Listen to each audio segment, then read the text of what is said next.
نبی پاک صلی اللہ علیہ وآلہ وسلم کی ولادت کے وقت ایران کا بادشاہ نوشیروان عادل ساسانی تھا۔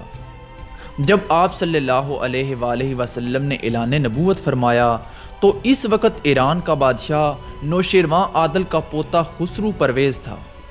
اسی دور میں قسطنطنیہ میں ایک زبردست بغاوت قیصر فوقا کے خلاف اٹھی اور قیصر فوقا کو قتل کر کے ہرقل کو بادشاہ بنا دیا گیا۔ ہرقل کے تخت نشین ہونے کے بعد، جو کہ حقیقت میں تخت و تاج کا حقدار نہ تھا، ایرانیوں کے لیے سلطنت روم پر حملہ آور ہونے کا بہترین موقع تھا۔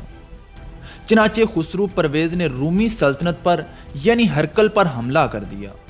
ایرانیوں اور رومیوں میں لڑائی شروع ہوئی اور ان لڑائیوں کا سلسلہ 6-7 سال تک جاری رہا۔ بالآخر ایرانیوں نے شام کا ملک فتح کر کے بیت المقدس شریف پر قبضہ کر لیا اور عیسائیوں سے سلیب چھین کر لے گئے۔ ساتھ ہی فلسطین کے تمام ملک کو فتح کر کے اسکندریہ تک جا پہنچے۔ مشرکین مکہ نے ایرانیوں کی ان فتوحات کا حال سن کر بڑی خوشیاں منائیں، کیونکہ رومی اہل کتاب تھے اور ایرانی مشرک تھے۔ مسلمانوں کو مشرکوں کے مقابلے میں اہل کتاب سے ہمدردی تھی، اس لیے اس خبر سے مسلمان رنجیدہ ہوئے۔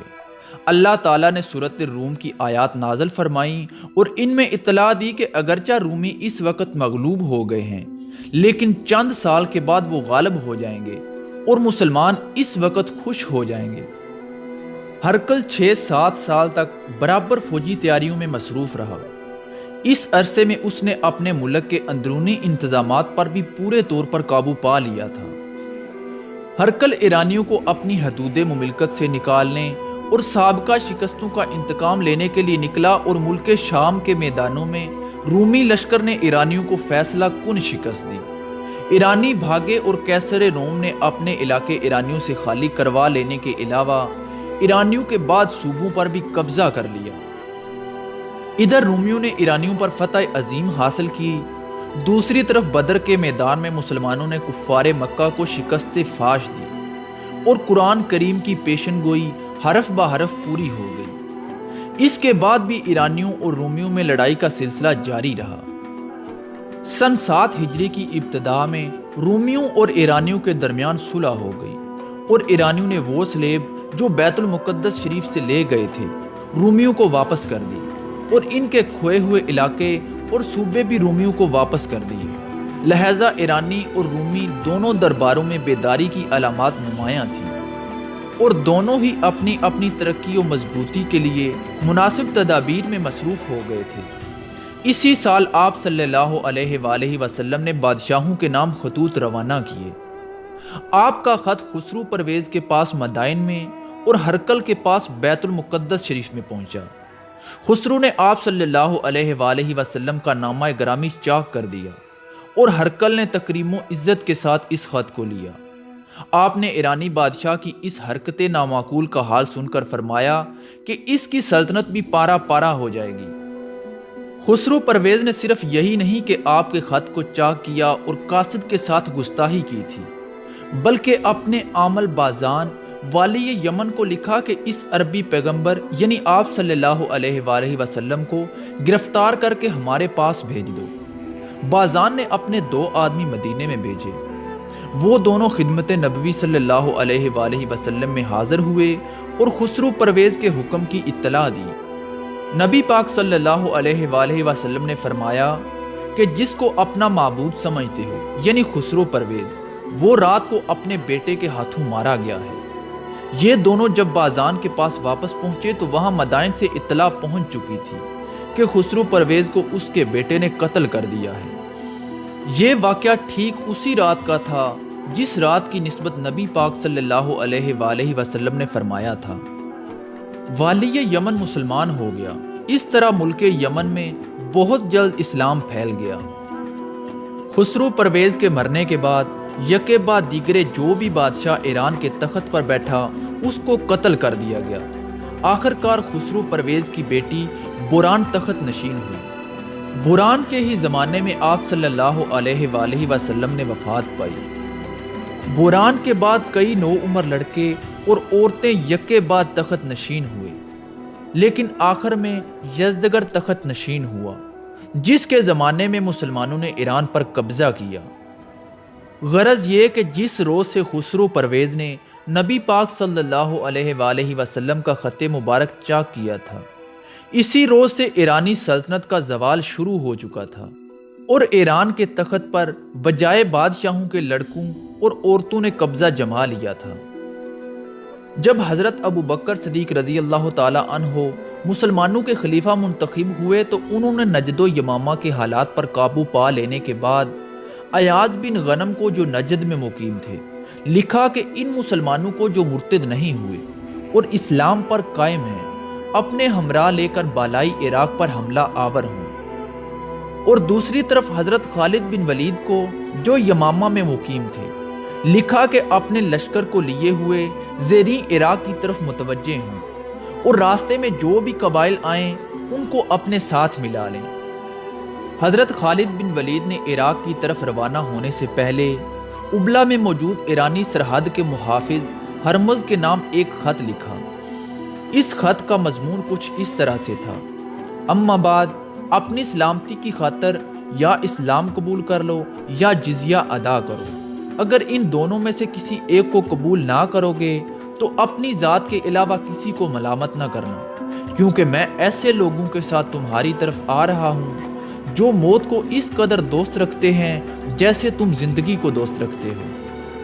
ہرمز کو جیسے ہی حضرت خالد بن ولید کا خط ملا تو اس نے قاصد کو بے عزت کر کے دربار سے نکلوا دیا اور سپاہ کو تیار کرنے کے بعد ایک بہت بڑی اور مسلح فوج لے کر حضرت خالد بن ولید کے لشکر کی طرف روانہ ہوا۔ حضرت خالد بن ولید ابھی کاظمہ سے دور ہی تھے کہ انہیں خبر ملی کہ ہرمز کی فوج پہلے ہی کاظمہ میں پہنچ چکی ہے، تو حضرت خالد بن ولید نے اپنی پیش قدمی کا راستہ اس طرح بدل دیا کہ کاظمہ کے دور سے گزر کر حفیر تک پہنچ سکیں۔ جب ہرمز کو پتہ چلا کہ اسلامی فوج نے اپنا راستہ بدل دیا ہے تو اس نے اپنی فوج کو خیمے اکھاڑنے اور بہت ہی تھوڑے وقت میں حفیر کی جانب کوچ کرنے کا حکم دے دیا اور اسلامی لشکر سے پہلے پہنچ کر پانی کے کنووں پر قبضہ کر لیا۔ حضرت خالد بن ولید کو اطلاع دی گئی کہ دشمن حفیر کے مقام پر پانی کے کنووں پر قابض ہو چکا ہے۔ حضرت خالد بن ولید نے کچھ آگے جا کر اپنی فوج کو ایسی جگہ پڑاؤ کرنے کا حکم دے دیا جہاں دور دراز تک پانی کا نام و نشان نہیں تھا۔ اسی پڑاؤ میں حضرت مثنی بن حارثہ، مذعور بن عدی، حرملہ اور سلمہ 2,000 آدمی لے کر حضرت خالد بن ولید سے آن ملے۔ حضرت خالد بن ولید نے اپنی فوج کو فوری طور پر حفیر سے کاظمہ کی طرف کوچ کرنے کا حکم دے دیا۔ ہرمز کو اطلاع ملی کہ مسلمانوں کا لشکر کاظمہ کی طرف کوچ کر گیا ہے، تو ہرمز نے بھی اپنی فوج کو کاظمہ کی طرف کوچ کرنے کا حکم دے دیا۔ مسلمانوں کے لیے کوچ کرنا اتنا مشکل نہیں تھا جتنا کہ ایرانیوں کے لیے دشوار تھا۔ مسلمانوں کے پاس اونٹ اور گھوڑے خاصے زیادہ تھے اور سپاہی بھی ہلکے پھلکے تھے اور وہ آسانی سے تیز چل سکتے تھے۔ ان کے مقابلے میں ایرانی سپاہی ہتھیاروں سے لدے ہوئے تھے، اس لیے وہ تیز نہیں چل سکتے تھے۔ اس کے علاوہ 1-2 دن پہلے ہی وہ کاظمہ سے حفیر آئے تھے۔ اس کوچ کی تھکن ابھی باقی تھی کہ انہیں ایک مرتبہ پھر کوچ کرنا پڑا، اور وہ بھی بہت تیز، تاکہ مسلمان پہلے کاظمہ کے علاقے میں نہ پہنچ سکیں۔ اس کوچ نے راستے میں ان کو تھکا دیا۔ ہرمز کی فوج کاظمہ میں جب مسلمانوں کے بالمقابل پہنچی تو پوری طرح نڈھال ہو چکی تھی۔ مسلمان سپاہی صحرائی لڑائیوں اور صحرا میں نقل و حرکت کے عادی تھے۔ حضرت خالد بن ولید نے ہرمز کو یہ تاثر دینے کے لیے کہ وہ اپنے لشکر کو آرام نہیں کرنے دے گا، لشکر کو 3 حصوں میں تقسیم کر دیا۔ قلب میں وہ خود رہے اور دائیں اور بائیں پہلو کی قیادت حضرت عاصم اور حضرت عدی بن حاتم کو دی۔ مسلمانوں کو لڑائی کی ترتیب میں دیکھ کر ہرمز نے بھی اپنی فوج کو 3 حصوں میں تقسیم کر دیا۔ قلب میں وہ خود رہا اور دونوں پہلوں کی کمان شاہی خاندان کے 2 افراد قباز اور انوشجان کو دی۔ اس کے بعد ہرمز نے آگے بڑھ کر حضرت خالد بن ولید کو انفرادی مقابلے کے لیے للکارا اور اپنے بنائے ہوئے پلان کے مطابق اپنے محافظوں کو کہا کہ جب حضرت خالد بن ولید کو میں جکڑ لوں تو تم آگے بڑھ کر انہیں قتل کر دینا۔ لیکن جب اس کے محافظ آگے بڑھے تو حضرت کعکہ بن عمر نے آگے بڑھ کر اس کے تمام محافظوں کو قتل کر دیا۔ حضرت خالد بن ولید نے ہرمز کو قتل کرنے کے بعد اپنے لشکر کو کھلا حملہ کرنے کا حکم دے دیا۔